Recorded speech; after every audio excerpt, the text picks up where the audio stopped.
Karena nggak pernah ada orang Kristen jadi peserta bedah rumah, lu cek deh, nggak pernah ada. Gimana nggak mau ranking gue sekolah di SLB?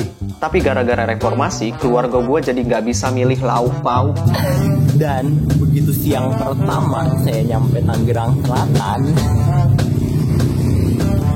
berasa kena spoiler neraka. Selamat malam, kembali lagi di konten Firman Indonesia TV. Di mana lagi kalau bukan di Hangout. Ngot teman. Respect sekali. Kita seperti biasa, kita mengundang komika-komika. Ini kembali lagi kita mengundang komika finalis dari DISC Season 2. Finalis dari DISC Season 2. Tapi sebelum itu kita harus mention dulu Bang Pon. Apa? Kita harus ingatkan kembali pada teman-teman, Hangout ini adalah acara dari Firman Indonesia dan Tekindo Prima Inovasi. Bener. Dan kalau kalian ingin tahu update-update terbarunya, bisa langsung follow saja sosial medianya. Ada di bawah ini. Sini. Sini Sini aja deh. Pokoknya adalah kita juga nggak tahu kan, kita nggak ngeliat editannya nanti kalian. Ya carilah, kalau kalian udah ngeliat masa harus ditunjuk banget sih. Kesel. Itu dia teman-teman, kita kembali mengundang para komika-komika yang kali ini kita undang lagi para finalis. Betul. Dari DISC ini ada Pak Andro, ada Pak Umar, ada Pak Adit, dan ada juga Pak Ardi. Boleh kita tepuk tangan untuk mereka. Untuk Pak Andro sendiri sudah 2 kali ya ada di Hangout ini. Sudah 2 kali ada di Hangout ini. Itu karena emang banyak banget yang komen, Pak Andro lagi dong gitu. Iya, Pak Andro lagi dong. Itu emang Pak Andro menyuruh keluarganya buat komen. Dan mahasiswanya. Bagaimana Pak Andro? Kita lihat ini sekarang kayaknya backgroundnya lagi di hotel nih Pak Andro ini. Lagi healing. Tapi healingnya dibayarin. Tapi karena Pak Andro udah di hotel, udah nggak susah lagi ya, boleh Pak Andro keluar. Pak Andro udah di cancel barusan. Jangan, ini gratis ini. Security. Iya benar, kita bantu yang lebih membutuhkan lagi. Ini juga ada Pak Umar. Pak Umar ini yang dulu tuh kalau pernah ingat, dia pernah tampil di depan IKEA langsung IKEA Swedia. Halo. Swedia yang sekarang kayaknya agak ini ya, agak kayak Semarang ya. Bandung. Oh Bandung gitu. Lagi balik pulang ke Indonesia berarti Pak Umar? Iya liburan nih, dari sebelum pandemi kan belum pulang, sejak pandemi. Gitu. Jadi udah 3 tahun nih nggak pulang, akhirnya pulang. Agustus. Libur 2 bulan, iya. Di Swedia liburannya ke Bandung. Bener. Di sini liburan mau ke sana ya? Dia liburannya malah ke sini. Tapi aku penasaran, waktu itu kan Pak Umar tuh sempet stand up di depan IKEA Swedia ya? Betul. Itu apa sih yang membedakan IKEA Swedia dengan IKEA di Indonesia? Ya itu ini, salah satunya IKEA Swedia itu merakyat banget Bang, sampai masuk ke daerah-daerah terpencil. Oh iya? Jadi bahkan kota asalnya IKEA itu populasinya cuma 8.900. Masih kalah sama korban banjir Jati Asih, masih kalah. Lucu banget lagi. 8.900 cuman. Iya, populasi kota tempat awalnya IKEA. Jadi di tempat yang populasinya sekecil itu IKEA juga masuk gitu kalau di Swedia. Gila, kalau 8.900 tuh ada yang meninggal satu, kangen sih. Langsung kerasa gak sih? Oh iya. Iya dong, langsung tinggal 8.800. 8.899 gitu. Terasa banget. Ini juga ada Pak Adit, Bang Poponnya. Mungkin Bang Popon udah lebih kenal dengan Pak Adit. Dit, apa kabar Dit? Cacat Bang. Jadi gak enak. Kalau itu kan udah dari dulu gitu loh. Ini kabar hari ini aja gitu loh. Ya sehat. Alhamdulillah. Tapi udah gak cacat lagi.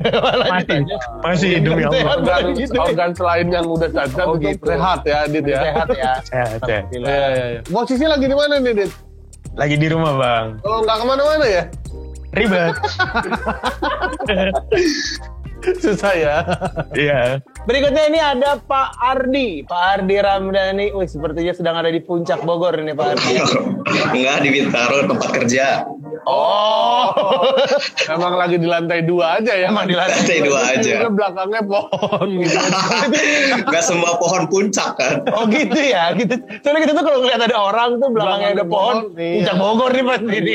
Gitu. Kirain belakang kebun teh gitu loh di Nggak mesti. parkiran kayaknya. Parkiran. Bagaimana kehidupan Pardi setelah selesai dari Firman Indonesia? Gini-gini aja ya. Gak ada perubahan. Nah, perlu Pardi ketahui, kita berdua juga gini-gini aja sebenarnya. Bedanya kita jadi host, udah gitu aja. Itu gini-gini aja gitu. Kita Tapi masih bersyukurlah, dipertemukan di alhamdulillah. acara yang sama gitu. Iya, kita masih seperti itu juga. Alhamdulillah udah nikah, udah punya anak juga, dan alhamdulillah normal anak saya. Wih. Waduh, anjing, kaki anaknya normal. Kaki anaknya Kan kita normal. nggak tahu nanti nih. Oke, itu dia. Itu adalah keempat tamu kita hari ini. Seru-seru sekali seperti karena dia datang dari beragam background. Betul. Dan teman-teman jangan lupa kalau ingin tahu komika-komika yang kita undang berikutnya juga siapa, jangan lupa juga subscribe, komen di bawah juga kira-kira siapa yang kalian dukung. Mau undang lagi gitu. Benar, komika-komika apa lagi yang akan diundang? Bang Popon? Langsung aja kita sesi menonton video stand up yang pertama. Ini dia. Ini dia. Stand up kita akan dibuka oleh Seorang dosen. seorang dosen. Kita kasih tepuk tangan yang paling meriah untuk Andro Melki.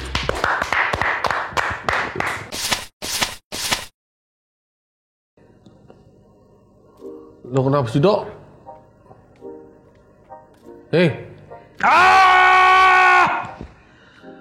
Jelas banget. Kenapa sih lo?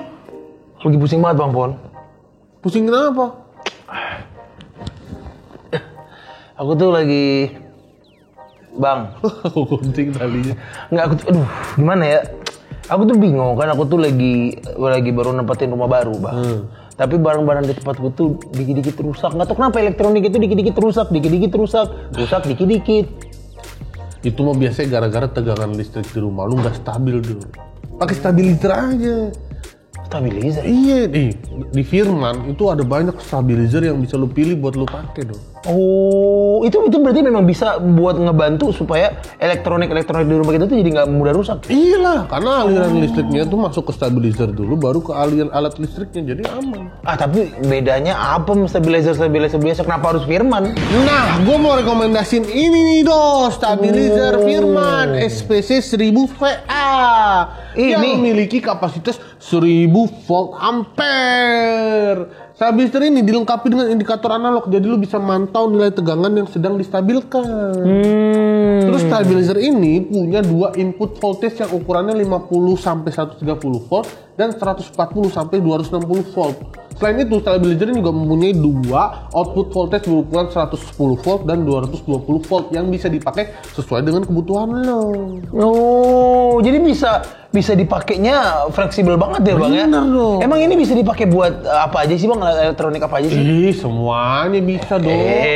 Semua bisa digunain buat untuk menstabilin tegangan listrik alat peralatan elektronik di rumah. Contohnya kulkas, air conditioner, dan barang-barang elektronik lainnya. Ini bisa dipakai untuk menaikkan ketegangan dalam rumah tangga nggak, Bang? Nggak bisa dong, karena keluarga lu bukan elektrik. Oh. Ini khusus untuk alat-alat elektronik. Yang pasti banyak keuntungan dong kalau lu pakai stabilizer kayak ini, yaitu memperpanjang umur elektronik dan mencegah konslet listrik. Ah, jadi lebih aman lagi, Bang. Lebih ya? aman. Ih, udah deh. Kalau gitu nih belinya di mana, Bang Pon? Ya, gampang. Lu tinggal datang ke dealer Firman yang tersebar di kota-kota di seluruh Indonesia. Atau kalau lu malas datang ke dealer, lu bisa langsung beli melalui aplikasi Firman Online Store. Oh, ini. Oke deh. Kalau gitu aku berangkat beli dulu, Bang. Nih, jangan lupa ya. Ya, ini bagus. Halo, gua Andro, dosen 60.000. Karena gue setiap hari cuma bawa pulang ke rumah 60.000 loh. Yo ampun.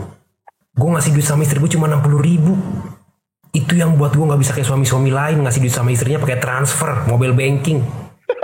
Gue gak bisa. Kalaupun bisa, nanti kena potong 5.000. Cuma sisa 55.000. Bang admin, ya ampun. Makanya gue ngasih duit sama istri gue gak bisa pakai mobile banking. Tapi pakai salam tempel, yo iloh. Ketimbang hubungan suami istri lebih mirip sama hubungan pelanggar lampu merah mau berdamai sama oknum. Iya sih, emang gue berharap damai-damai aja lah, rumah tangga gue cuma 60.000. Mana istri gue mirip banget lagi sama oknum. Terima duitnya nggak pakai terima kasih. Kayak periwitan, lah mirip banget sama oknum. Mana gue masih ingat lagi waktu gue mau jadi dosen, ada aja tuh yang bilang enak jadi dosen banyak tunjangannya. Tunjangan apaan? Tunjangan kesehatan aja gue nggak ada. Bapak-bapak lain tuh ada tunjangan kesehatan, asuransi kesehatan. Kalau anaknya sakit dibawa ke dokter pakai asuransi kesehatan. Gue nggak bisa, gue cuma bisa gratisan. Kebaktian penyembuhan tuh gue bawa anak gue. Tahu nggak kebaktian penyembuhan? Itu yang kebaktian modal ngangkat tangan penyakit sembuh. Masalahnya anak gue ngangkat tangan penyakitnya nggak sembuh. Sakit nggak sembuh, tangan dia kram. Bukannya bawa ke dokter, gue malah bawa ke tukang urut. Malah tukang urutnya 120.000 lagi. 2 kali honor gue. Padahal cuma 2 kali narik tangan anak gue doang itu. Tunjangan lain juga nggak ada. Orang tuh ada tunjangan rapat. Dosen lain misalnya ada tunjangan uang meja hijau tuh. Gue nggak ada. Satu-satunya tunjangan gue kalau meja hijau tuh cuman kue kotak. Tahu nggak lo kue kotak? Kue yang berada di dalam kotak. Yang kalau kuenya dimakan cuma sisa kotak kue. Itu juga setiap kali gue buka kotak isinya kue mulu. Nggak pernah ada kejutan tuh. Nggak pernah tuh pas gue buka isinya amplop. Gue buka amplopnya tulisan selamat rumah Anda akan kami bedah. Nggak pernah. Tapi kalau pernah juga ada amplop kayak gitu buat apaan? Gue nggak punya rumah, mau apa dibedah? Orang gue tinggal sama bapak gue. Itu juga kalau bapak gue mau rumahnya dibedah, gue takut nanti bapak gue minta rumah dibedah jadi gereja karena izin bangun gereja susah kan. Tapi kalau memang bisa juga dibangun jadi gereja, bapak gue mau, nggak bakal pernah kejadian. Karena nggak pernah ada orang Kristen jadi peserta bedah rumah, lu cek dah, nggak pernah ada. Makanya gue suka kesel. Kalau udah mahasiswa tuh udah kayak gini susahnya malah ngomentarin lagi. Enaknya jadi dosen cuma duduk-duduk doang. Loh ilah. Gue tuh dosen, bukan wakil presiden. Wakil presiden Uganda maksud gue ya. Karena kan Uganda nggak berkembang tuh. Jadi kayaknya sih asumsi gue wakil presidennya nggak ada kerja deh kayaknya. Ada lagi tuh yang ngomong, enaknya jadi dosen cuma ngomong doang. Loh ilah. Gue dosen, bukan gubernur ibu kota. Ibu kota Uganda tadi maksud gue. Sama tuh ya, kayaknya gak ada kerjanya juga lah ya menurut gue ya. Udahlah itu aja lah dari gue ya. Gue lagi healing nih di Lombok, dibayarin gratis. Udah ya.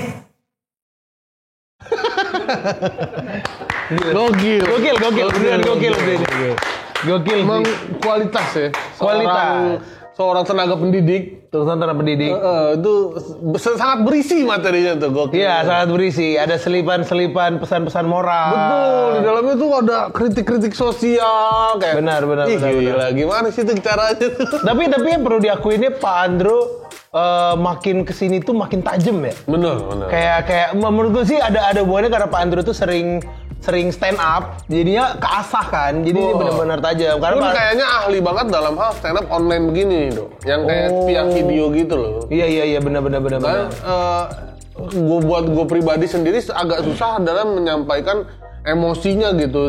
Lewat video, nyampe banget. Video kotak gitu doang, kelihatan segini doang gitu. Kita biasa harus sampai sebadan-badan buat ngeluarin emosinya nih, gini nih, gitu-gitu kan. Nah, Pak Andro itu tuh kelebihan dia tuh emosi itu tetap tebel banget dia walaupun di tampilan semuka gitu doang. Muka dia tuh kayak emosi banget nih orang dia. Mukanya Pak Andro itu emang kayak gitu. Itu kayak terus dagu dimiring-miringin gitu tuh kayak emosi banget sih ini gitu. Emang jadi makin mantap. Bagaimana Pak Andro, boleh buka mikrofonnya Pak Andro? Pak Popon itu emang udah miring, bukan gue miring-miringin. Kirain ekspresi kesel gitu. Ini kesel kan Pak ya, kalau misalnya Adit jelas kan disabilitas. Gue mau bilang disabilitas kayaknya juga susah ya, cuman dikit doang ini. Nanggung. Di Photoshop juga itu mudah banget sebenarnya, tinggal gini doang. Coba ini deh Pak Andro dikretek sama yang itu tuh. Iya, yang kretek. Tapi perlu diakui ini penampilan keduanya Pak Andro di e-hangout itu makin lama makin tajam. Pak Andro bisa kasih tips nggak? Menurut Pak Andro sendiri apa yang membuat Pak Andro itu semakin kesini semakin tajam? Apakah karena keadaan ekonomi? Betul. Kalau Anda sudah investasi besar dengan pendidikan tinggi, tapi cuma dibayar 60.000, pasti tajam. Kasih aja. Pada akhirnya akan tajam sendiri di bidang lain ya. Iya betul sekali. Gak usah khawatir lah. Kalau menurut teman-teman yang lain, tadi bagaimana pendapat kalian tentang penampilan Pak Andro? Ini mungkin ini udah cukup sering lihat Pak Andro kah, atau mungkin baru kali ini? Pak Andro keren banget emosinya, gila, gokil banget. Tapi kalau dari ceritanya Pak Andro, kalau misalkan anak gue cita-citanya jadi dosen atau guru, gue larang sih maksudnya. Jadi penyanyi dangdut aja lah udah gitu. Bikin cerdas bangsa miskin apaan. Iya benar, masuk akal sih. Benar. Kalau dari Pak Umar ini mungkin background-nya ini cukup menarik nih untuk melihat Pak Andro nih. Karena kan dia ini seorang mahasiswa yang bahkan jauh gitu. Iya. Dia niat belajarnya tinggi gitu. Bahkan akan disinyalir juga mungkin akan menjadi dosen karena di sana S2 ngapain balik ke sini. Ya iya, kan? ayo. Pasti akan jadi kayak Pak Andro. Dibayar jauh-jauh ke Swedia. Kan kampus beda-beda Pak. Jadi kampus Pak Andro saya coret duluan emang. Tapi kalau dari sisi stand up ini, saya kan emang bareng sama Pak Andro ya, ikut online di Kemenku itu. Kalau dulu banyak banget ngandalin act out. Kalau sekarang beneran materinya lebih tajam gitu. Kalau dulu apalah yang jembatan, yang gimana begitu. Lucunya banyak digerak. Sekarang iya, rahang gitu doang juga udah lucu sekarang. Hey, suka sekali membahas kekurangan orang, heran saya. Oh berarti dulu cukup sering ngelihat Pak Andro secara offline. Iya online ya. Oh oke. Tapi dulu online-nya masih ngandelin act out, sekarang udah verbal full. Oh. Iya sih, semakin tajam. Nah kalau lu Dit yang dari komik yang act out banget Dit lu? Ya ampun gak gitu dong. Ekot banget sampai saking gerak.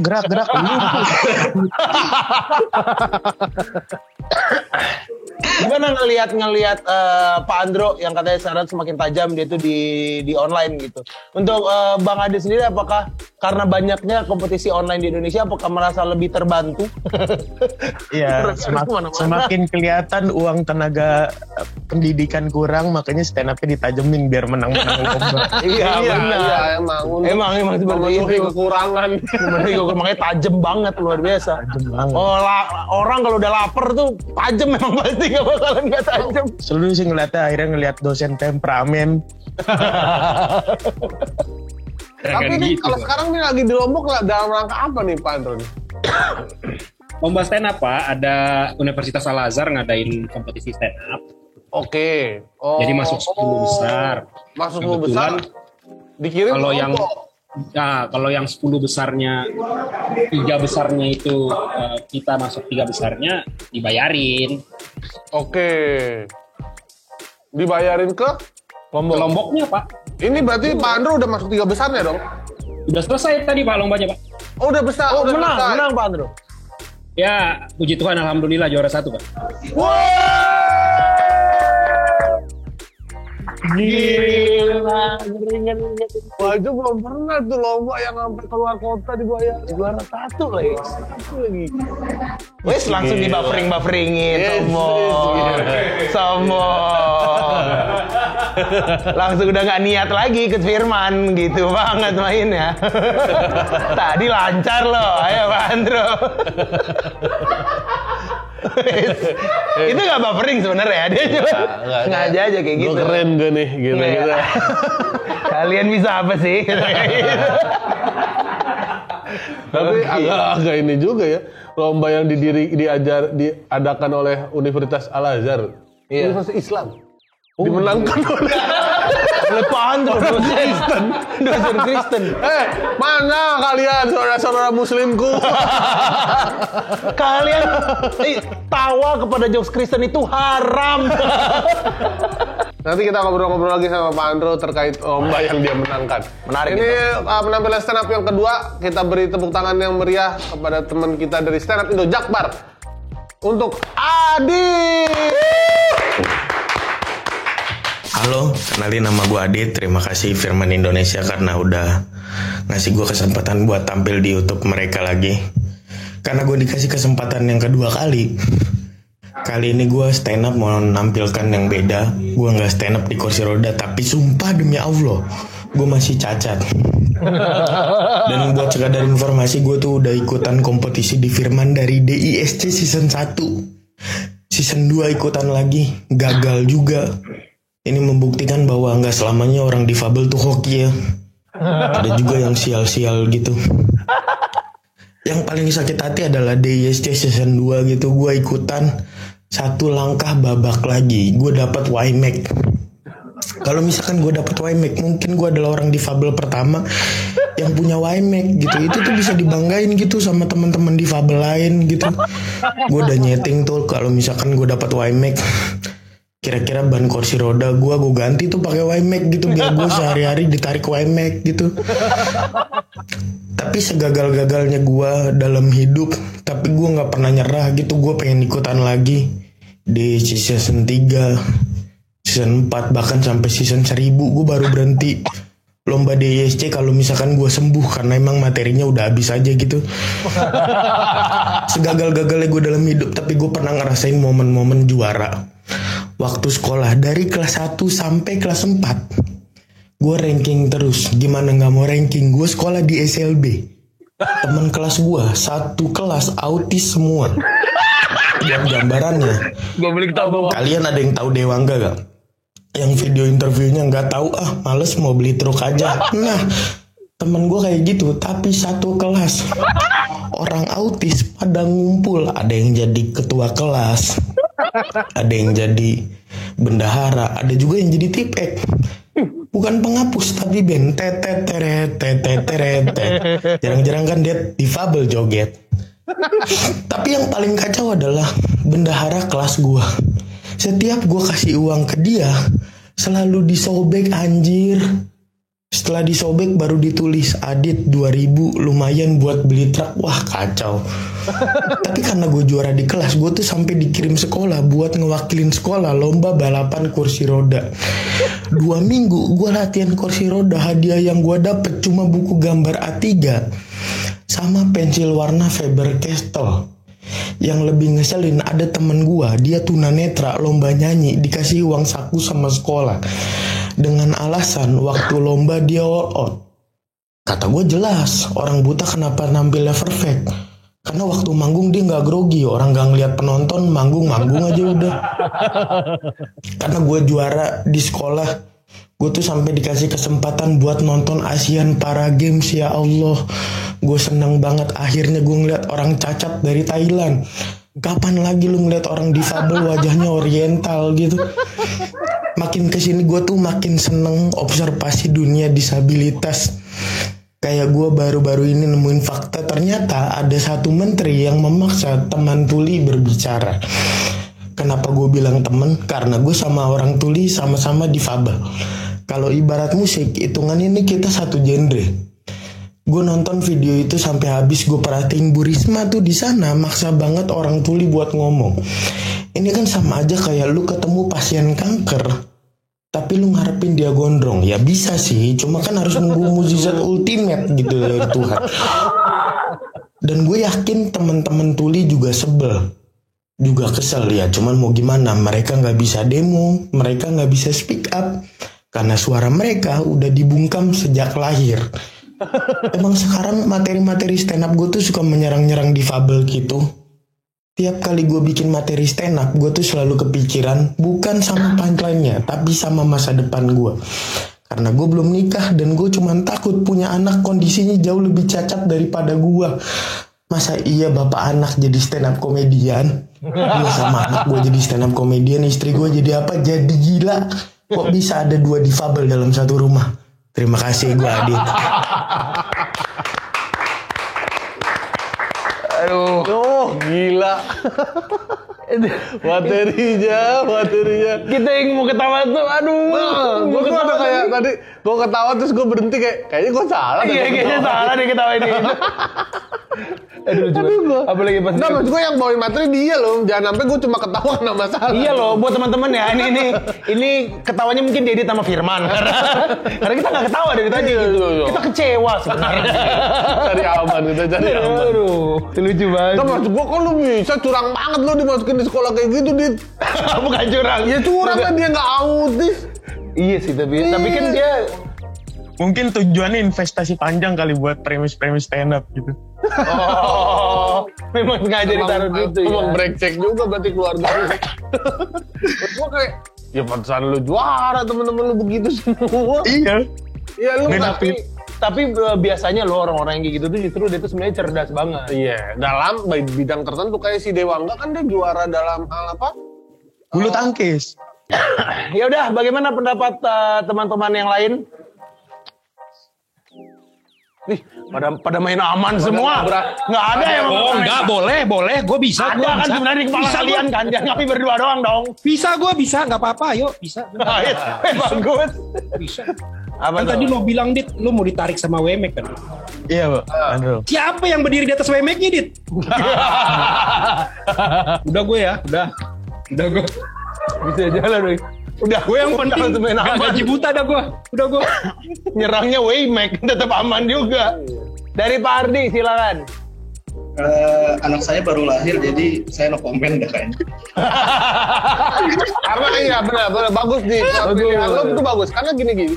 Nah, makanya nggak semua anak yang terlahir normal akan dibunuh. Oh iya. Pak Popon gue saran dong. Kalau lain kali Adit bintang tamunya yang lain juga tuh kayak Rian Balita gitu-gitu. Iya benar ya. Lebih ke nongkrong kalau kayak gitu, lebih ke nongkrong. Ya kalau tamunya kayak gitu semua kita meninggal dong. Hei, kita mau komentar apa di situ? Kita jadi bingung. Jangan dikumpulin. Ini kan ada satu di sini kan, setidaknya yang lain bisa kena masalah bareng-bareng kan. jangan cuma dua doang gitu. Iya, ini kan hangout bukan Itali kasih. Ya mana tadi? Itali kasih. Pak Umar, bagaimana pendapat Pak Umar? Pak Umar tuh sebenarnya paling aman untuk berpendapat. Betul. Kabur ke Swedia. Ini komennya juga yang aman aja nih, Bang Adit. Saya kan ngerasain juga ya, bawa anak pakai stroller yang gede-gede gitu kan di Swedia sangat gampang gitu ya, aksesibilitas gitu. Tapi pernah nyobain jadi cacat di luar negeri nggak? Emang bener lebih enak atau cacat-cacat aja tuh? Gak pernah sih. Oh belum ya? Oh cip. Belum pernah. Jadi cacat ke luar negeri. Repotin jalan-jalan. Parah nih Pak Umar nih. Pak Umar tuh bukan cuma komen ya, Pak Umar tuh memberikan harapan. Sekarang dia jadi pengen ke luar negeri Pak Umar. Jadi punya mimpi deh. Jadi punya mimpi sekarang. Masa dia ngerepotinnya go internasional. Repotin dia go internasional. Itu dia penampilan dari Bang Adit. Kita kasih tepuk tangan sekali lagi untuk Adit. Luar biasa sekali. Sekali lagi kita ingatkan tadi komen-komen terkait disabilitas hanya kita peruntukkan untuk Bang Adit sendiri. Iya, gitu. Karena Adit yang bawain ya teman-teman. Adit yang ngebawain. Kita hanya merespon. Jadi kalaupun ada yang mau menggugat, cuman Bang Adit yang boleh harusnya ya. Yang lain mah nggak boleh harusnya. Kita langsung sambut saja komika ketiga kita, beri tepuk tangan yang meriah untuk Ardi. Wow. Assalamualaikum warahmatullahi wabarakatuh. Kenalin, gue Ardi. Gue ini alumni di ISC season 2. Gue tereliminasi di babak 14 besar. Besar banget ya. Makanya gue cukup heran gitu ketika tim Firman menghubungi gue untuk ngisi acara ini. Maksud gue 14 besar lo masih dihubungin. Itu kan kemungkinannya cuma 2 ya. Yang pertama, tim Firman melihat potensi kelucuan dari diri gue. Atau yang kedua, peserta 10 besar ada yang menolak acara ini. Gue sih curiga yang kedua ya, tapi nggak tau lah. Jangan gosip-gosip. Langsung materi bang. Ya gue Ardi, badan gue nih kurus ya. Berat badan gue tuh sekarang cuma 47 kilo. Itu pun kalau pakaian gue lagi basah. Dan gue ini kurus dari kecil bang, dari kecil gitu. Karena keluarga gue miskin. Waktu itu bapak gue pengangguran. Bapak gue tuh nganggur gara-gara kerusuhan 98. Serius bang. Jadi dulu bapak gue tuh kerja di salah satu toko elektronik di Jakarta. Cuman karena ada kerusuhan tahun 98, itu tokonya dibakar massa, akhirnya bapak gue jadi pengangguran. Dan semenjak nganggur, bapak gue tuh nggak bisa ngasih gue makanan yang bergizi. Makanya faktor utama badan gue bisa kurus, itu gara-gara Pak Soeharto lengser. Gara-gara reformasi. Ya reformasi sih emang bagus gitu. Reformasi tuh bikin masyarakat bisa milih presiden. Tapi gara-gara reformasi, keluarga gue jadi nggak bisa milih lauk pauk. Dulu sebelum reformasi, sebelum bapak gua nganggur, itu emak gua tuh pagi-pagi masih suka nanya, hari ini mau makan apa? Makan ayam atau makan ikan? Setelah reformasi, hari ini puasa ya? Ya Allah. Yang tadinya pertanyaan jadi perintah loh. Parah banget. Itu tuh hari-hari yang menyulitkan lah buat keluarga gua gitu setelah reformasi. Keluarga gua tuh tiap hari makan cuman sama tempe, sama tahu gitu. Gua tuh ngeluh gitu ke emak gua. Mak, kok kita tiap hari makan tempe sama tahu doang sih, bosen. Ya Allah, kamu kok ngeluh sih? Kamu jangan ngeluh, walaupun kita makan cuma sama tempe dan tahu, harusnya kamu bersyukur. Karena sekarang ibu sama bapak bisa datang ke TPS, bisa nyoblos Ibu Mega. Sedih dah. Tapi ya reformasi itu kan bagian dari sejarah ya, bagian dari perjuangan bangsa ini gitu. Tapi yang namanya perjuangan pasti selalu ada yang dikorbankan. Kebetulan keluarga gue jadi ikut korban, terutama bapak gue ya. Maksudnya, padahal bapak gue tuh pribumi loh, bukan keturunan Chinese.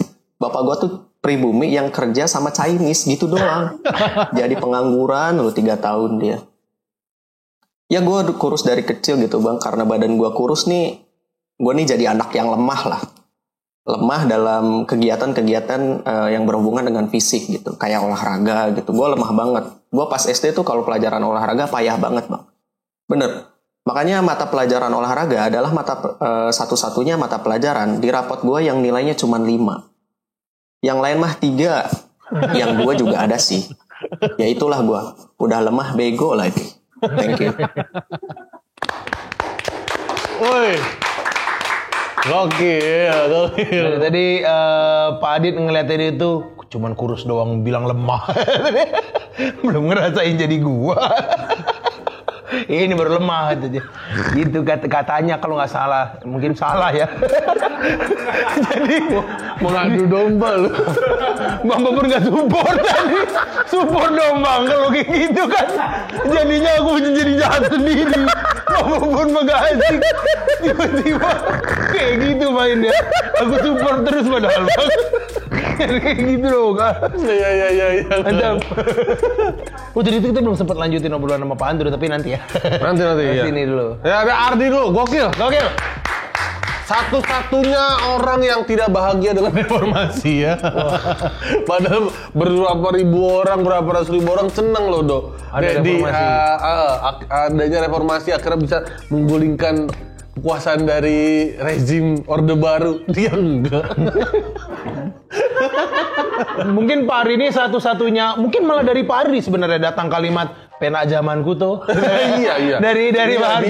Iya bener banget Pak. Dari keluarganya Ardi nih yang nge-trendin itu tuh. Bapak saya kerja. Tapi bener ya, kita nggak bisa menyamakan, bahkan menurut kayak reformasi gitu. Iya. Ketika sebanyak itu orang semua setuju kalau misalnya ini hal yang baik gitu. Betul. Ternyata ada juga orang-orang yang secara mikro tuh berdampak pada dia juga gitu. Contohnya Pak Ardi ini gitu. Jadi Pak Ardi itu benci sama Indonesia. Enggak, itu kan materi buat lucu doang. Jangan terlalu serius lah. Ya, tapi maksud gue gini, di perbandingannya adalah kalau lu mending mana nih? Sekarang lu gemuk tapi masih presiden yang dulu nih. Tapi lu gemuk nih istilahnya kan. Tapi lu nggak bisa stand up sekarang, sosmed nggak bebas misalnya ya kan. Dibanding lu sekarang kurus tapi lu bebas nih ngapa-ngapain nih. Enak gemuk sih sebenarnya. Yang penting mah lu mending mana gue tanya lu. Mending bisa ngomong sih, Iya. Kayaknya soalnya kalau gue bayangin kalau misalnya Orde Baru itu masih terus ya, kayaknya kita nggak mungkin boro-boro stand up bisa ya dia. Iya nggak bisa kayaknya. Duduk-dudukin kita di open mic. Nggak bisa. Pak Andro tadi sekali ngomong tuh, emang gue duduk-duduk, emang gue wakil presiden mau kata Uganda. Belum Ugandanya kesebut udah ikut. Udah dipotong. Iya. Papa maksud saya Uganda. Nggak bisa. Belum kesebut Uganda. Nggak bisa. Kesebut udah keburu keciduk. Nggak kelar itu. Potong TikTok selesai. TikTok aja bisa jadi nggak masuk gitu di Indonesia. Iya. Gemuk sih gemuk, tapi begitu hidup kita. Kita dong, itu dong reformasi tetap gemuk. Itu karena nyokap gue guru, PNS kerja sama negara. Lu sih bapak lu kerja sama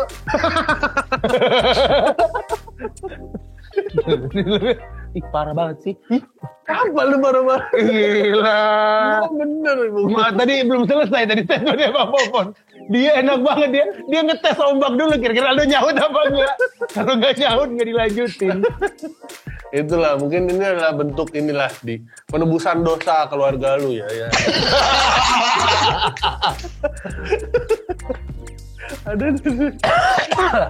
Itu dia dari Pak Ardi. Tapi sekarang alhamdulillah semua keadaan ekonomi segala macam udah membaik ya Pak Ardi ya. Ya lumayan lah, lumayan. Alhamdulillah lah. Itu dia penampilan Pak Ardi. Itulah. Respect sekali. Kita sekarang tanya ke teman-teman tanggapan terhadap teman-teman. Ada Pak Adit, Pak Andro dan Pak Umar. Silakan.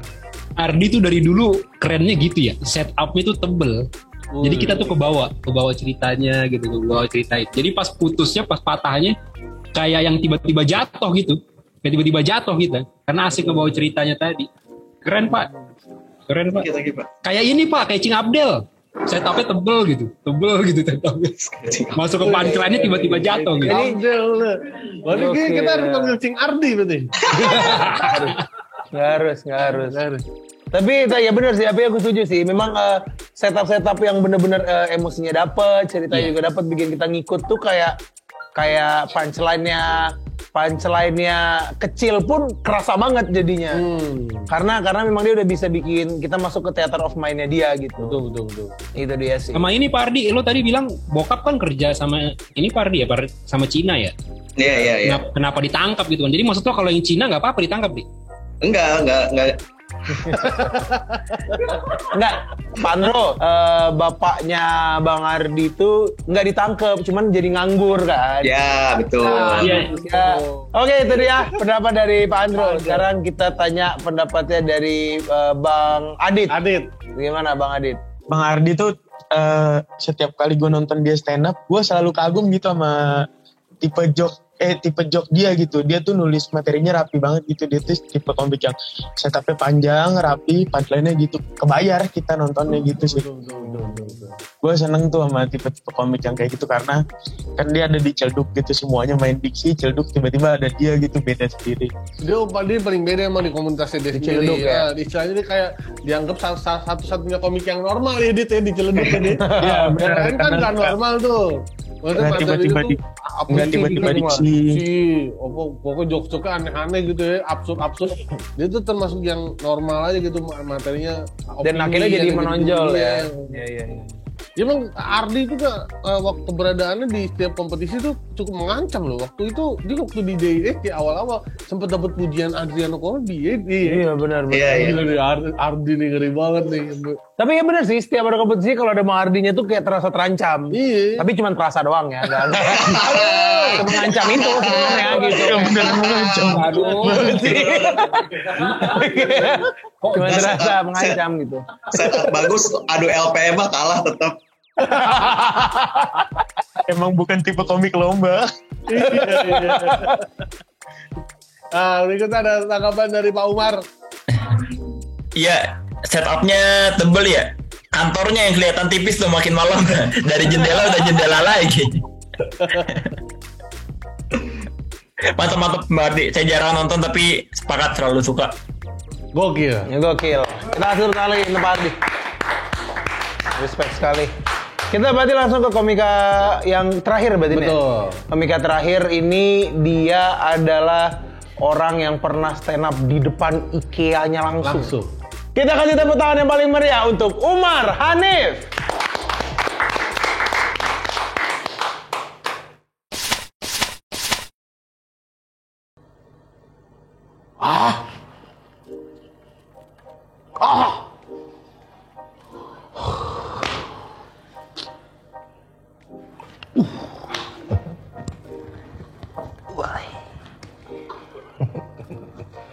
Lagi dong.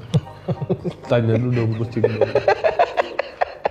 Bang Bobor ngapain sih bang? Kayaknya dia tadi pusing banget. Gua perhatiin lu ya dah. Mau jadi orang Betawi gue sekarang apa lu? Gue perhatiin lu dari tadi lu pusing mulu lu. Kenapa emang lu? Gimana kagak, Dok? Mau pusing orang gua mau main bola nih di lapangan temen gua di belakang rumah temen gua. Enggak, indah. Rumput tinggi-tinggi banget tinggi gua. Gila lu, rumput tinggi banget. Lalu kalau nggak bisa kita main bola, gimana dong? Lalu kalau udah tahu rumput gede kayak gitu, kenapa kagak lu potong sih? Pakai apaan, gunting kuku? Enggak dong, kalau potong rumput pakai gunting kuku. Lu 2022 masih aja kagak ngerti lu. Pakai apa? Ada namanya tuh lawn mower. Apaan tuh? Lu mah norak lu. Udah, lu ikut gua kasih tau lu ada deket sini nih ada dealer tempat jual beli lawn mower Respect. Kita ke sono. Kesana kita. Oh ini. Ayo berangkat dah. Wah, lu mau gua kemana nih, Dok? Ini adalah dealer Firman, Bang Popon. Oh iya? Iya. Bang Popon tadi ingat, Bang Popon tadi mau nyari alat buat motong rumput kan? Nah ini pilihannya Bang Popon. Ini juga lawn mower? Ini namanya lawn mower dua-duanya ini Bang Pon. Lawn mower dua-duanya nih? Nih, ini yang pertama ini. Ini Bang Pon adalah FLM 20. Lawn mower dari Firman. Ini kapasitas silindernya Bang Pon nggak main-main 160 cc. Dengan tenaga 5,5 horsepower Bang Pon. Ini lebar pemotongannya itu bisa sampai 510 mm. Kita pindah posisi Bang Pon ya. Oke. Kalau yang ini Bang Pon. Itu apa tuh? Ini bisa Bang Popon kendarain malah Bang Pon. Dinaikin bisa? Bisa buat Bang Pon. motong rumput juga? Buat motong rumput juga, lawn mower juga ini Bang Pon. Ini tuh namanya adalah FLM 760R. Ini adalah salah satu produk lawn mower yang tadi ku bilang bisa dikendarain Bang Pon. Ini Bang Pon, mesinnya nggak nanggung-nanggung. Wah, 432 cc, 4 tak. 4 tak bro. 4 tak Bang. Tak. Ih Bang, itu kan masih 3 Bang. Satu lagi ya? Iya dong. Nah itu dia Bang Pon. Ini enak banget Bang. Motong rumput sambil berkendara. Jalan-jalan sore-sore. Sambil jalan-jalan sore-sore. Ini Bang, enak banget dipakai. Kenapa? Karena kan ini pisaunya dari baja Bang. Jadi hasil pemotongannya itu rapi Bang. Kayak rumput ini nih. Ini semua rumput dipotong oleh ini Bang. Iya. Kita tuh tadi kantor ya ditinggal rumput ini, kita pergi bentar makan rapi. Mas tiba-tiba aja Bang main ini mah. Iya Bang Pon. Nah Bang Pon, ini cocok banget buat dipakai motong lapangan Bang Pon. Iya, tempat teman gue itu buat main bola itu bisa ya pakai ini. Itu dia Bang. Ini di mana ini Dok? Bang, di sini kan kita udah nyampe di tokonya Bang. Ini bisa di langsung beli. Benar di dealer Mana Firman. orang di sini gue bayarin. Kita panggil aja Mas Diki. Enggak gitu ya. Kurang Bang. Ini mah kurang. Nggak gini aja ditransfer. Ya kalau kayak gitu Bang Popon mending tabung dulu karena Bang Popon bisa belinya dari rumah juga Bang. Oh iya. Bisa lewat Firman online store Bang Pon. Aduh, di situ aja dah. Gua nggak bawa cash soalnya. Ya udah kalau gitu kita pindah lagi aja Bang Pon ya. Pulang dong Bang Pon, kok malah kesini lagi? Ya udah kita pulang Bang Pon ya. Itu Yul dan Mbak Yul jadinya Bang Pon. Halo semuanya, saya Umar Hanif, mahasiswa S3 di Swedia yang sedang liburan di Indonesia. Gak ada lagi gimmick-gimmick IKEA di belakang saya, gak akan ada. Sebagai gantinya Anda mungkin mendengar suara motor, truk, atau suara ayam di sekitar saya. Nah, kedengeran gak tuh? Bahkan minggu lalu pas saya lagi audisi latihan buat audisi LKS Suci, saya di heckling sama dangdutan tetangga sampai jam 12:30 malam. Tapi nggak apa-apa, saya terima, alhamdulillah. Karena emang saya juga masih adaptasi di sini. Salah satunya adalah saya adaptasi juga terkait cuaca. Karena di Swedia itu dingin banget, suhu sampai minus 20 derajat Celcius. Lembang 20 derajat dingin, ini minusnya 40 derajat lebih dingin. Kencing aja yang keluar es serut. Dan begitu siang pertama saya nyampe Tangerang Selatan, berasa kena spoiler neraka. Makanya kalau ada orang Swedia nih main ke Tangerang Selatan, saya yakin bukan buat wisata, bukan buat bisnis trip, bukan, muhasabah. Panas banget, 36 sampai 38. 36 sampai 38 di Swedia cuma suhu tubuh, bukan suhu udara, udah. Dan terima kasih juga Firman Indonesia sudah ngajak saya main-main ke sini, juga sudah ngasih kesempatan saya buat ikut kompetisi di tahun lalu. Walaupun perasaan saya agak mix sih sebenarnya jujur. Karena rata-rata teman-teman saya itu bilang gini, "Wih, Mas Umar keren ikut Firman. Firmannya baik ya." Awalnya udah enak tuh, Mas Umar keren ikut Firman. Yang keduanya ini nih yang gak enak, Firmannya baik ya. Seolah-olah saya lolos itu bukan gara-gara lucu, karena kasihan. Walaupun emang sih saya akui saya lolos bukan gara-gara lucu, tapi bukan gara-gara kasihan juga. Gara-gara apa? YouTube AdSense. Saya kan gak ada yang kenal ya orang-orang ya, tapi ternyata 2 video pertama saya viewersnya hampir 30.000. Jadi yang Firman incer itu bukan lucu, bukan juga karakter saya, bukan YouTube AdSense sudah. Buktinya adalah ketika berikutnya saya langsung ngebom setelah yang pakai gimmick belakang IKEA itu, saya nggak dikalahin, enggak. Kata Mas Adri, Mas Umar tapi ada potensi. Pret. Bukan potensi apa, potensi gimmick Swedia. Saya tahu udah. Mereka berharap saya bawa gimmick-gimmick lain dari Swedia buat naikin YouTube AdSense, udah. Dan bukti lainnya adalah saya kalah ketika saya lagi lumayan lucu sebenarnya. Tapi tepat sebelum hadiah Segway. Masalahnya apa? Masalahnya Firman kadung janji bahwa semua hadiah Segway free ongkir. Mereka nggak mau ngirim ke Swedia, makanya saya harus kalah. Bukti lainnya adalah, tahu saya kalahnya sama siapa? Barengan dengan Mas Adit yang pakai kursi roda. Padahal dia juga lagi lucu saat itu, cuman nggak tega lah Firman masa ngasih Segway ke Mas Adit. Udah, makasih dari saya, Umar Hanif Ramadhani. Assalamualaikum warahmatullahi wabarakatuh. Gokil. Ini dia membuka-buka aib-aib nih. Membuka-buka aib Firman ya. Padahal Firmannya udah baik loh. Firman udah baik loh Mas Umar. Masih ya jadi buka aib ya. Itu kalau boleh tahu Pak Umar itu tadi tampilnya di mana? Kayaknya di dalam kandang ya kayaknya ya.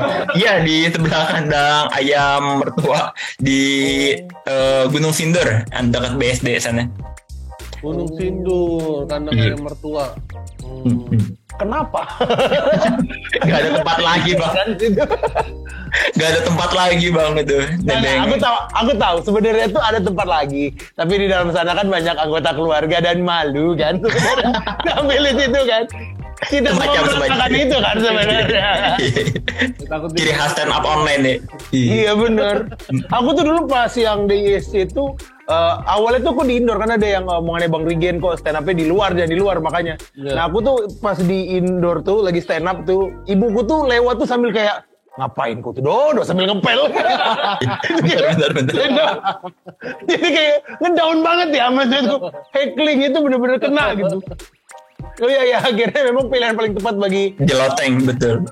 Outdoor memang, iya. dari tempat-tempat tersembunyi. Ya waktu gue yang di season 2 tuh gue yang pernah bikin malam-malam anak gue udah tidur, gue ngomong pelan-pelan bikin. Iya kan. Karena gue di apartemen kecil kan, masa gue ngomong kenceng-kenceng. Iya kalau di apartemen ribet lagi, kalau ke outdoor makin rame kan orang yang nontonnya. Makin rame di lobi ya kan. Tapi bagaimana setelah Pak Umarnya berarti pulang ke Indonesia itu karena memang lagi kuliah online atau enggak, ngambil cuti parental leave, kan saya ada anak satu. Jatah cuti di Swedia kan banyak. Jadi jatah cuti itu per anak 240 hari buat ibu sama 240 hari buat ayah, jadi banyak lah, saya bisa ambil 2 bulan. 240 hari? Hampir setahun lebih itu. Setahun aja cuma 315 hari. Iya gitu. Berarti 300 lebih dikit ya kan. Ngobrol sama S3 tuh dia. 365 hari. Ya segitulah. Ya gitulah kan. Kurang-kurang dikit. Kan kalau nggak dihitung minggu 315 sebenarnya kan. Ya, betul. Itu kan jadi cuma berapa tuh 240, masa hampir setengah lebih malah ya? Enggak, iya bisa sampai segitu. Setengah lebih dong, lu nggak bisa matematik lu dong. Kok jadi kan tambah 240 lagi malah udah setahun lebih. Enggak, kan itu kan 240 hari punya ibu, 240 hari punya ayah, begitu. Oh. Bukan di jumlah. Tapi ya kalau punya anak tiap tahun bisa libur tiap tahun.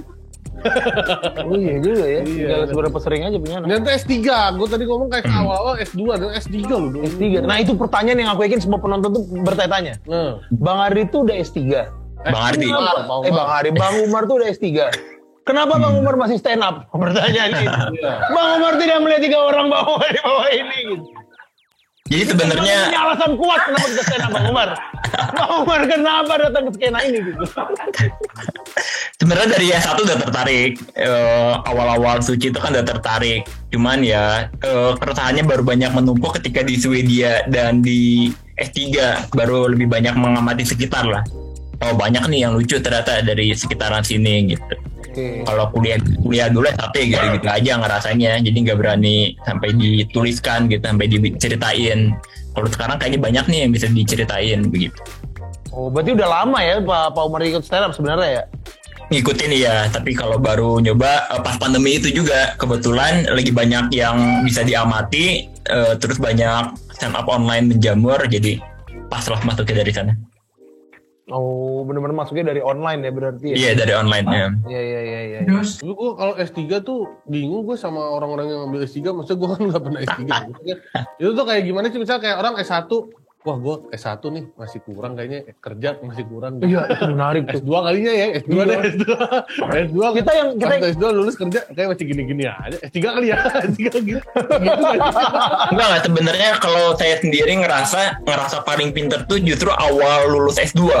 Kayak wah kayaknya saya bisa ngerjain semua hal nih. S3 juga hayu lah. Sekarang lagi ngerasa goblok-gobloknya banget nih di tahun keempat PhD justru. Makin ngerasa banyak nggak taunya baru sekarang gitu. Oh makanya masuk ke stand up. Iya, karena nyesel sebenarnya. Iya benar. Tapi aku penasaran kalau misalnya nih Pak Umar ternyata stand up-nya Pak Umar itu tuh makin lama makin meningkat, ternyata Pak Umar jadi sukses jadi komikan. Pak Umar bakal kepikiran gak sih kayak buat apa gue S3 kalau gitu.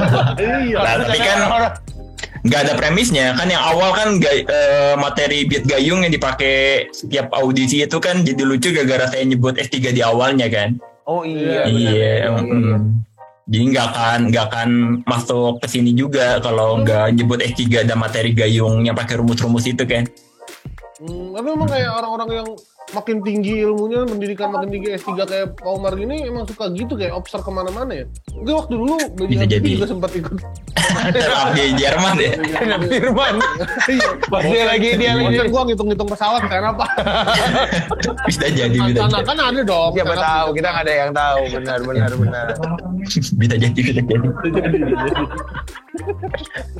Makin banyak yang harus di-cut.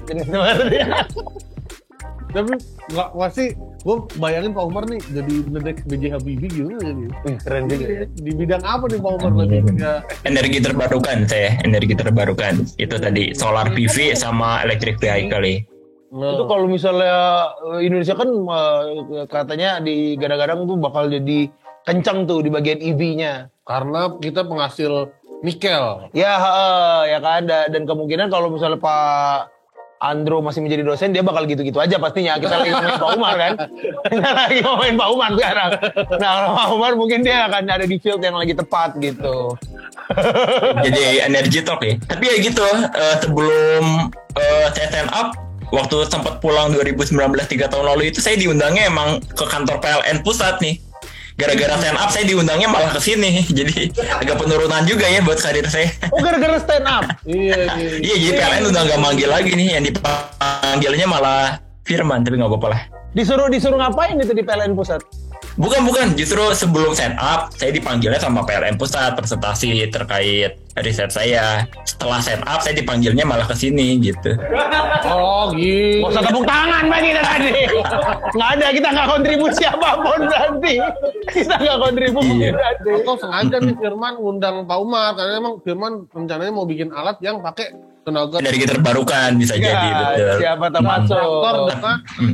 Listrik. Benar. Dia kan nggak mau menanggapi teman-teman terhadap materinya Pak Umar. Dari Bang Ardi dulu mungkin. Bang Ardi tadi belum pernah pertama. Bang Ardi bagaimana? apa ya, keren Pak Umar. Saya sih lebih salut ke S3-nya ya, maksudnya saya juga bingung gitu, maksudnya energi terbarukan apa ya, maksudnya gue beli Pertalite aja kadang duitnya kurang gitu. Kayak energi terbarukan apa ya. Tapi kan stand up-nya. Itu Pak Ardi, energi terbarukan itu sesuatu yang masih dipertanyakan. Karena namanya juga gitu kan, energi terbaru kan. Itu masih, ya kan. Yang di situ juga masih nggak yakin sebenarnya. Tapi kalau buat apa ya, kemajuan bangsa Indonesia, mending fokus S3-nya bener. Iya benar. Iya. Karena Gitu. stand up-nya nggak akan memajukan Indonesia. Iya. Demi bangsa dan negara Pak Umar. Itu dia dari Pak Ardi. Kita ke Pak Adit dulu. Adit, silakan. Pak Adit, silakan. Gue juga setuju sih Bang, bener kata Bang Ardi gitu, fokusnya ke S3-nya aja karena benar. Karena kalau misalnya dia fokus di dunia kerja, saingannya kan profesor, kalau di ojol, kalau di stand up kan ojol, cacat, pengangguran gitu. Iya benar. Rasanya tuh menurun gitu. Sayangin S3-nya. Iya benar. Lagian mau ngapain lagi sih Bang nggak ngeliat apa orang cacat peluang kerjanya susah ini. Makanya ikut stand up, S3 masih stand up. Ya kayak gini aja nih. Masa S3 sudah dia bertanding sama lulusan SLB.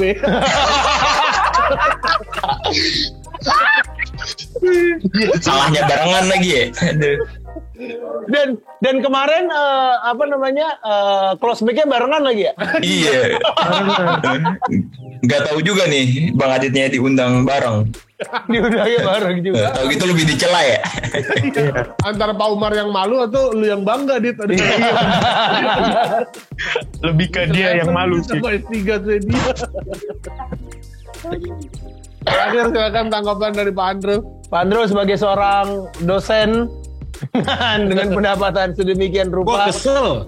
Kenapa begitu? Pak Umar tadi S3-nya apaan? Energi terbarukan. Apa sih yang lo pikirin Pak ngambil S3 energi terbarukan? Ya ampun. Udah gue keselnya gini, dia kan personanya dia pasti jadi dosen ini. Personanya pasti dosen pinter gitu kan. Kesel gue dosen miskin gitu loh. Gak bisa gue persona kayak gitu. Gak bisa persona kayak gitu dosen pinter gitu. Gak bisa. Dosen miskin. Nasib gak ada yang tahu Pak. Siapa tahu saya ngambil rezeki Bapak jadi dosen miskin. Gue gak mau ngambil rezeki lo jadi dosen pinter. Gak mau gue. Udah gitu bayangin Pak Paldo. Umar bakal jadi openernya. Ada show komika 2 orang security. Lu bayangin gak sih Pak? Dia opener security. Dia S3 opener security. Oh beneran ya? Iya. Bulan depan nih pas 17 Juli. Respect. Tapi kok bisa ya? Tapi kok bisa-bisanya sih Pak Andrew itu justru mempertanyakan Pak Umar, kok ngapain sih jadi dosen ngambil energi terbarukan? Pak Andrew lo ngapain? Ngapain Pak Andrew 60.000 tuh ngapain? Masih gini loh maksud gue. Gue aja yang dosen gak kepikiran mau ngambil S3 gitu loh. Pusing Pak. Ada orang mau ngambil S3 energi terbarukan lagi. Ya ilah lo. Aduh. Mar. Udah deh yang bener-bener aja dah. Yang bener-bener aja hidup. Langsung ribet-ribet. Nih kayak gue nih ke Lombok dibayarin dapat duit. Gitu aja udah. Iya, tempel aja ya. Santai banget. Ikut Firman 8 besar dapat WMEK. Udah. Ya ribet-ribet ya. Bener ya. Nyetol saya juga Pak. Aduh. Pasti aja. ini dari pesan untuk dosen yang ingin memajukan bangsa. Dari dosen yang udah pernah dapat gaji 60.000, udah ngapain? Nggak bakalan maju-maju dah. Dosen pesimis. Dosennya pesimis pokoknya lagi mahasiswa. Tapi tadi kita belum sempat melanjutkan obrolan dengan Pak Andrew. Iya. Kan tadi pada bilang gue makin tajam apa. Gue cuma mau bilang bahwa gue semakin tajam itu karena gue mengikuti kompetisi Firman Indonesia. Jilat sikit. Biar masuk episode 3, biar masuk ke 3 nanti. Jilat. Semakin bisa menjilat ya sekarang. Bener. Respect. Berarti kayaknya abis juara ngejilat ini ya Universitas Islam. Pasti materi yang dibawainnya tuh, saya tuh kalau dengar kata Islam tuh adem saya. Asik kayak gitu tuh, denger azan tuh Pak katanya. Asik gitu kan? Enggak Pak. Gue justru materi gue pembukanya tadi Pak, gue suruh tepuk tangan Pak untuk Tuhan Yesus Pak. Bener Pak, ada yang tepuk tangan Pak. Tapi abis itu di DO dia. Itu dia penampilan dari keempat komika kita hari ini. Kita kasih tepuk tangan dulu. Terima kasih teman-teman yang udah datang. Yang sudah datang ke acara ini berstand up. Enggak datang sih Ya sebenarnya. masa di acara live ini. Ya terima kasih. Ya gitulah. Nangkaplah maksudnya apa. Terima kasih sudah menyempatkan waktu. Wah itulah maksudnya lebih tepatnya. Untuk stand up bersama kita di e-hangout ini. Oke, sekali lagi terima kasih teman-teman. Kalau misalnya udah mau cabut boleh. Terima kasih. Terima kasih. Itu dia penampilan dari keempat komika kita hari ini Bang Pon. Beragam banget tadi latar belakang cerita semuanya. Ada yang di Fabel, ada yang pekerja tapi dia dalam tanda kutip bermasalah karena reformasi. Iya. Tadi ada juga dosen pesimis dan dosen optimis. Bisa lihat perbedaannya sangat jauh sekali itu tadi. Dan jangan lupa teman-teman kalau ini like, comment, subscribe di channelnya Firman Indonesia TV, sama komen siapa lagi komik yang mau tampil di acara e-hangout ini ya. Betul, komen di bawah siapa yang mau undang sini lagi dong, atau yang udah pernah mau disuruh lagi bisa aja, atau mungkin kalian tahu nih di daerah kalian ada komika yang wah dia lucu nih tapi belum pernah tampil di panggung yang bagus nih. Betul. Kalian suruh dia open mic lebih sering lagi biar terdengar namanya oleh kita. Enggak dong. Atau kalian punya formasi 4 komik yang kalau disatuin bakal seru banget. Oh iya benar. Benar itu aja tuh komennya. Ini gitu 4 di bawah ini kasih komen kira-kira 4 komika yang paling oke dan nama segmennya apa. Yoi, boleh tuh. Nanti akan kita wujudkan khusus untuk kalian. Dan untuk orang yang terpilih komennya boleh komen di video berikutnya. Itu doang. Dan juga kita terima kasih terhadap Firman Indonesia dan Tekindo Prima Inovasi yang jangan lupa jadi sponsor dari acara ini. Betul sekali. Jangan lupa juga subscribe, follow juga Instagram dan TikTok. Kita juga ada di TikTok ya. Oh iya. Firman Indonesia TV untuk tahu update-update lebih lanjutnya lagi. Saya Muhammad Ronaldo. Saya Popon Kerok. Sampai jumpa di episode berikutnya.